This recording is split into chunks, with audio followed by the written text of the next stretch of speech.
नमस्कार। जम्मू कश्मीर में विधानसभा चुनावों के नतीजे आने के बाद अलग अलग तरीकों से एनालिसिस किया जा रहा है, अलग अलग नैरेटिव नतीजों के बताए जा रहे हैं। एक नैरेटिव ये है, एक एनालिसिस ये है, सतही एनालिसिस, कि जम्मू कश्मीर में बीजेपी को मुस्लिम्स ने एक सिरे से नकार दिया है। जम्मू कश्मीर में पिछले 5-6 सालों में केंद्र सरकार ने जो आउटरीच प्रोग्राम चलाए, अलग अलग तरीकों से तमाम विकास योजनाएं चलाई, लेकिन वो वोट में तब्दील नहीं हो पाए। बीजेपी को मुस्लिम बहुल इलाकों से वोट नहीं पड़े, ये एक एनालिसिस इस विधानसभा नतीजों का किया जा रहा है। लेकिन क्या ये सच है? तथ्यों के आधार पर देखें तो आपको समझ में आएगा कि ये एक कोरा झूठ है।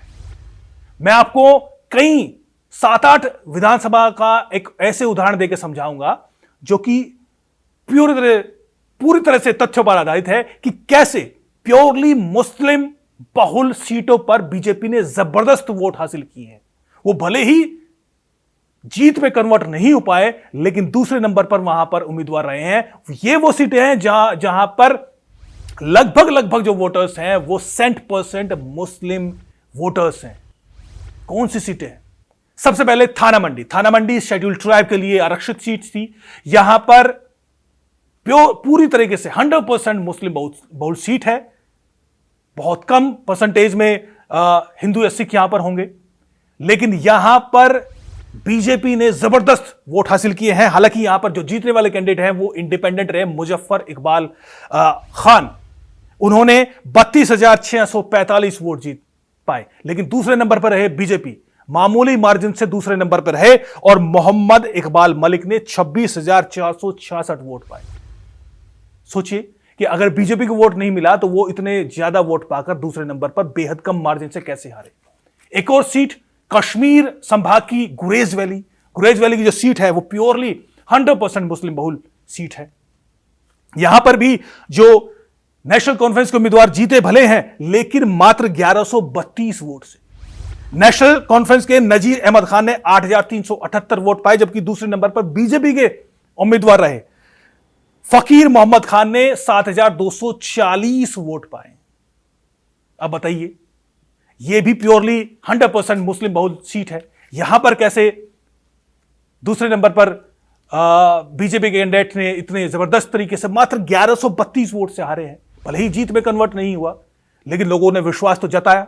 इसके अलावा मैं आपको शोपियां में जब अगर आपने नतीजे देखे हो तो शुरुआत के 3-4 राउंड में जो यहां पर बीजेपी के जावेद अहमद कादरी थे वो लगातार आगे चल रहे थे और 7,000 वोट पाए हैं। शोपियां वो आतंकवाद प्रभावित साउथ कश्मीर की सीट है जो कि दशकों तक लगातार आतंकवाद के से पीड़ित रही है ये क्षेत्र, लेकिन यहां पर भी बीजेपी के उम्मीदवार ने जबरदस्त वोट हासिल किए। पुंछ हवेली चौधरी अब्दुल गनी दूसरे नंबर पर रहे। यहां पर भी 21,000 वोट पाए। मुस्लिम बहुल सीट है पुंछ हवेली। इसके अलावा अगर Anantnag west, again south Kashmir की एक सीट है जो कि आतंकवाद प्रभावित सीट रही है। यहां पर तीसरे नंबर पर रहे मोहम्मद रफीक खान, लगभग 6,600 के आसपास वोट पाए। आसान नहीं है ये 6,000, इसलिए भी कम आसान नहीं है क्योंकि यहां पर बहुत कम वोटिंग हुई है, छोटी सीट है।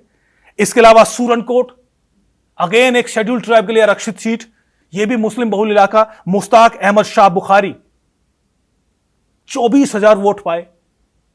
इसके अलावा राजौरी देख लो, बुढ़ाल देख लो, हबाकदल देख लो, ऐसी तमाम सीटें हैं जो कि मुस्लिम बहुल सीटें हैं, लेकिन एक सब्सटेंसिव वोट यहां पर बीजेपी के उम्मीदवारों ने पाया है।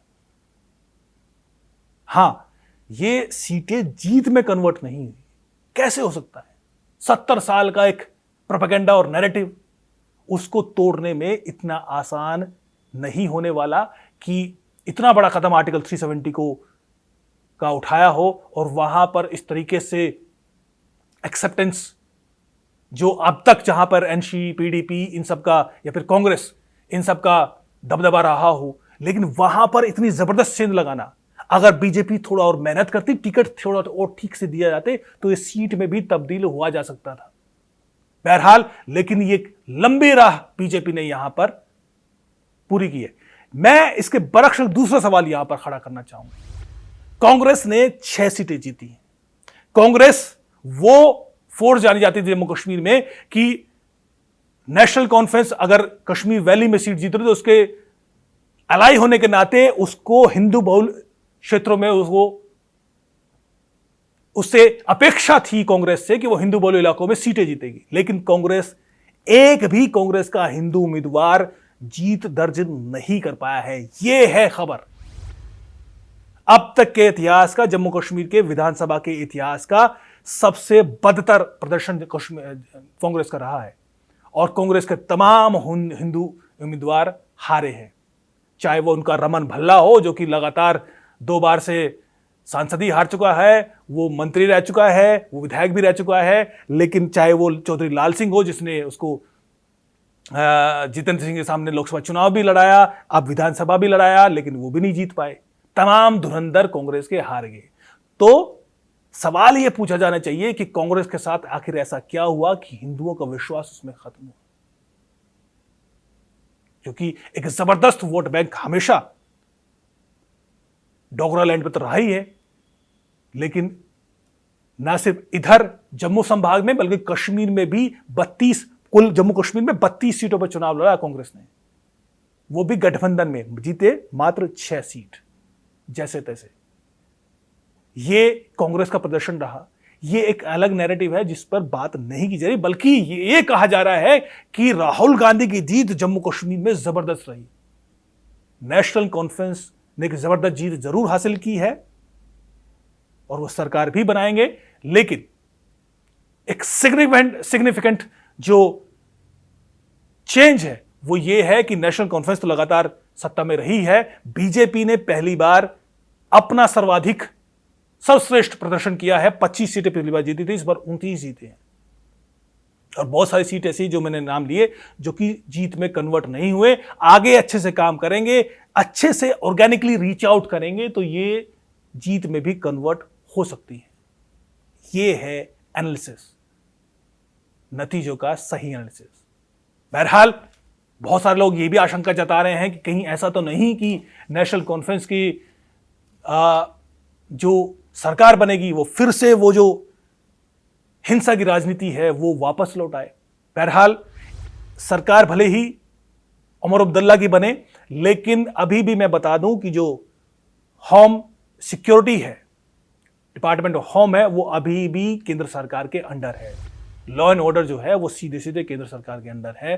तो बहुत ज्यादा राजनीतिक जो एक तरीके से वरदहस्त मिलता था, उसके चलते जो हिंसा होती थी वो नहीं हो पाएगा।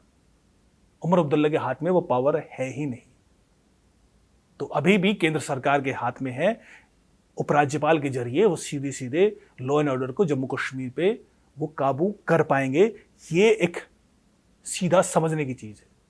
हां, उमर अब्दुल्ला के लिए अब जरूरी है कि जो नौकरियों के वायदे उसने किए हैं, जो फ्री बहुत सारे सिलेंडर हो, पैसे देने की हो, फ्री बीस जो वायदे उसने किए हैं, वो कैसे उसको पूरा करेंगे, ये उसके लिए चैलेंज है। अब उमर अब्दुल्ला को ध्यान देना चाहिए कि जम्मू कश्मीर में चिकित्सा व्यवस्था सही है कि नहीं, उस पर काम करें, नौकरियों पर काम करें, यातायात व्यवस्था पर काम करें, उस पर ध्यान देने की जरूरत है। और उम्मीद है जनता भी पूछेगी जरूर, क्योंकि एक थंपिंग मेजोरिटी नेशनल कॉन्फ्रेंस को मिली है। नमस्कार, जय हिंद।